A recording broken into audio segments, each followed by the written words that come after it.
Ang Smart Gallon Machine dito sa Transfer It Lucena ay ginagamit ng 6 na araw na may 113 total meter.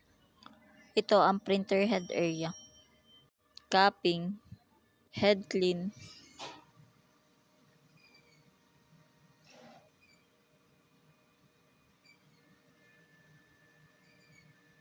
at punasan ng wiper after head clean.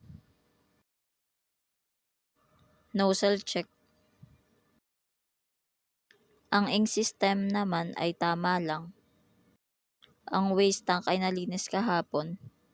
Ito ang AVR at ground wire. Nandito naman ang stocks namin ng used, unused, at film.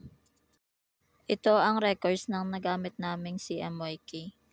3 powder, 2 white.